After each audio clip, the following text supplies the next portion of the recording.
The Path of No Way says, fundamentally, that there's no sense in creating a step-by-step approach if the system's able to be more continuous.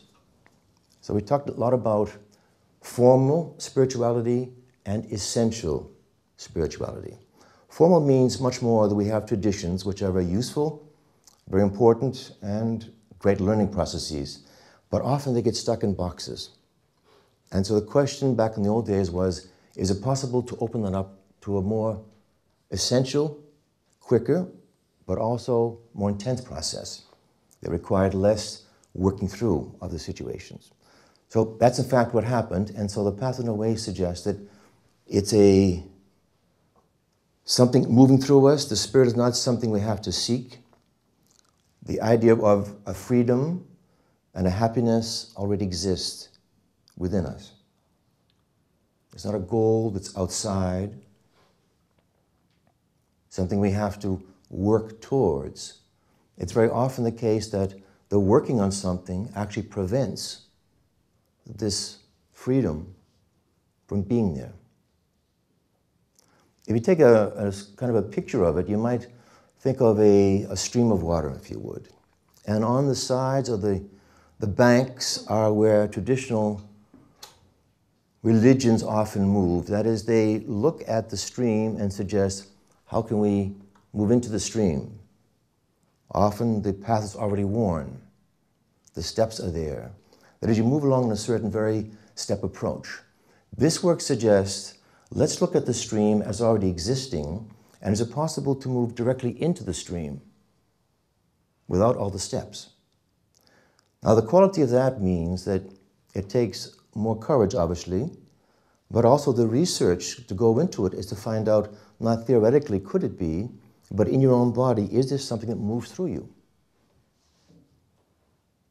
Is there something in you that's very fundamental that is being blocked by psychological thought?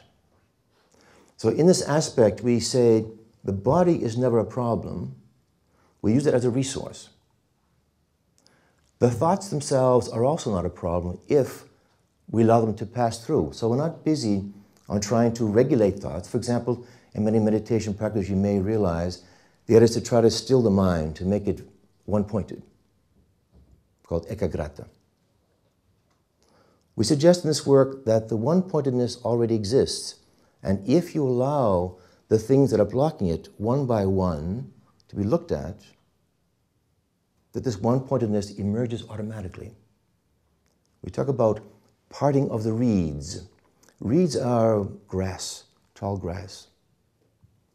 So in a sense, by looking at what comes through the body, for example, we're sitting for a while, perhaps we've done some body work, and there begins maybe a movement on my right side.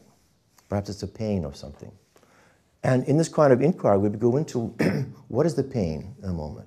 So we start with what we call essential inquiry, which asks what, where, how, and when, but never why.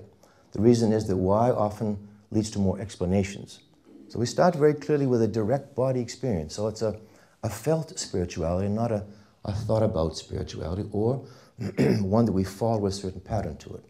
So the body will tell us, it will allow us to emerge with signals.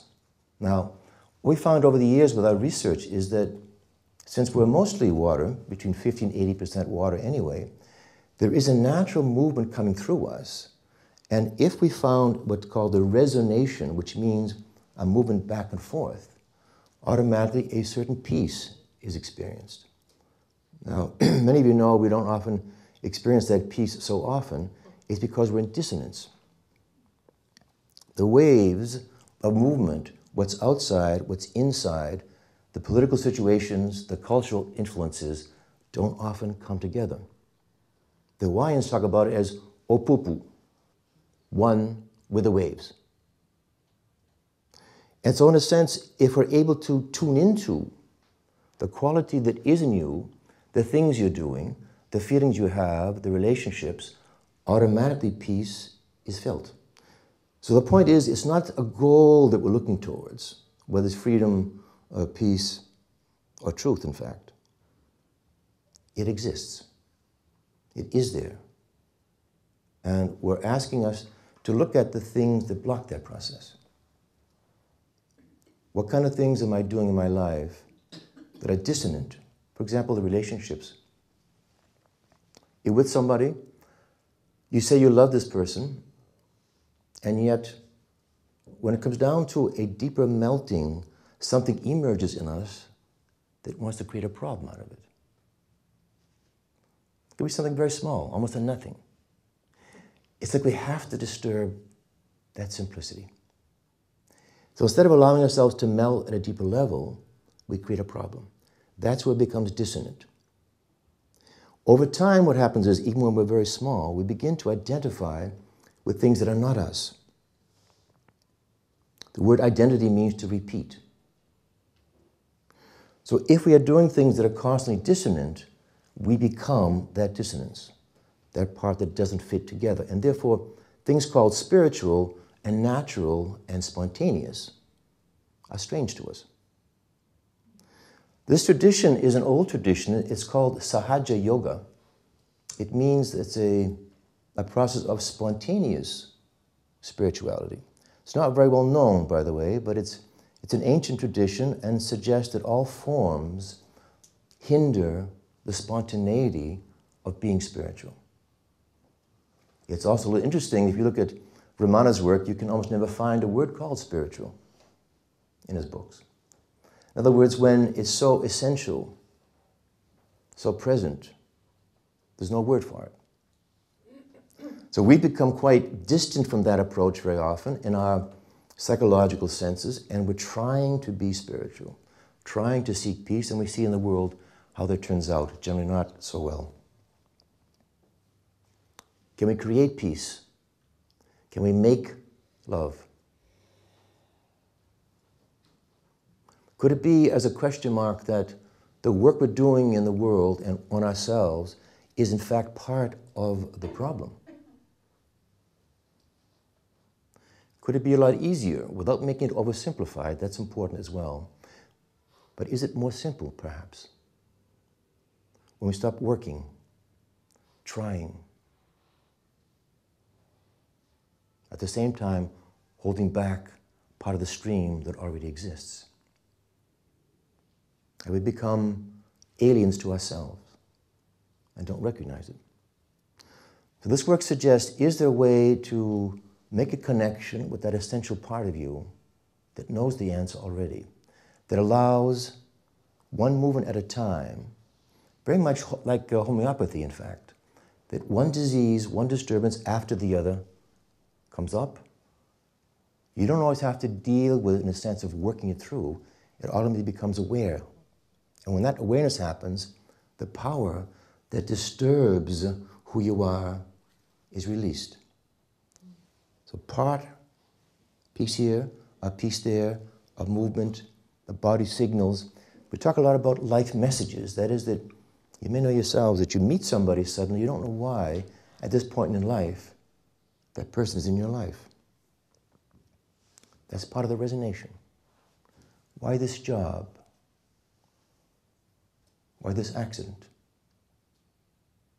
Coincidence? Our experience shows that these things are very important in terms of learning. Not always easy, of course. So in other words, there's something in the whole process, a field of consciousness, in fact, that is showing us all the time signals of how peace could be experienced if we allowed it. And by contrast, things that are showing us this is not your path, perhaps today. You may be done in the office sometimes, in a very banal example, but you're trying to call somebody. You're trying, it's not going through. 6, 7, 8 times. The day afterwards, everything is working for you. You don't know why that is very often, intellectually, but the process shows us there is a resonation taking place. And so in a very deeper sense, a spiritual sense, is there also some connectedness, some movement that is telling us, now this, now that. Or in a sense of the old Sanskrit, we say neti neti, not this and not that.